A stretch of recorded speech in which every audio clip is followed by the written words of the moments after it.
sometimes we tend to disregard images. We just take them for granted. So it's good to, just to think about them and think, well, that's amazing. For whatever reason, some artists and some characters, they just kind of fell through the cracks of history. And so I felt it was part of my mission to reintroduce them to the 21st century.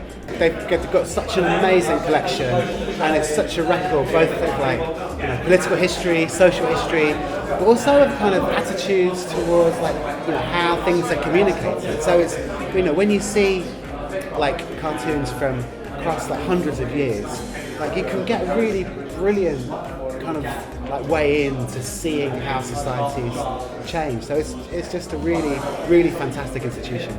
They're also works of art. These are people who are great artists, and that's another thing that's completely forgotten, is that right from Hogarth and Gilray up to the present day artists, Bell, Martin, Rose, and the people who are also on our trustees board, they're really great artists, and they do so much with such a minimal line, just a beautiful line. They can tell you the character of the people they're talking about. It's really important art form, and people need to realise that. As social observation, it tells us more about this country than you'll ever be able to read about in a newspaper or in a book, because it shows what people wore, it shows what people thought, it shows what people were under threat from with Hitler or in the First World War.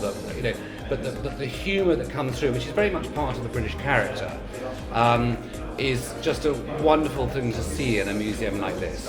I think the Cartoon Museum is important because cartoons are, a medium that has been impressing and people have been enjoying it for hundreds of years, and it's the only one of its kind in the country, and there's always going to be great stuff on display for people to enjoy that they won't find anywhere else. Cartoons can be clever and cruel at the same time, and that's one of the things that makes them so vital, because you can say things in a cartoon that you actually couldn't say in text because it would be too offensive.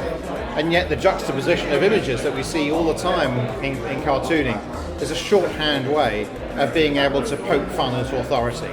And that's essential, that the organisation and the institution should never triumph over the individual. The individual rights of the individual person always should be paramount, and cartooning is that voice. We provide a fundamental service, and we're also a bellwether of how healthy our democracy is. There's a Turkish cartoonist friend of mine called Musa Kart, who's currently in prison in Istanbul. And during his trial, he said, we're the canaries in the mine. When they come for the cartoonists, democracy's in trouble, which it is in Turkey at the moment. And, we're the sort of dirty-minded, foul-mouthed part of the political conversation. In this country, we have been for 300 years. It's something we should recognise, and we should encourage people to come down here and also enjoy the joys and wonders of drawing.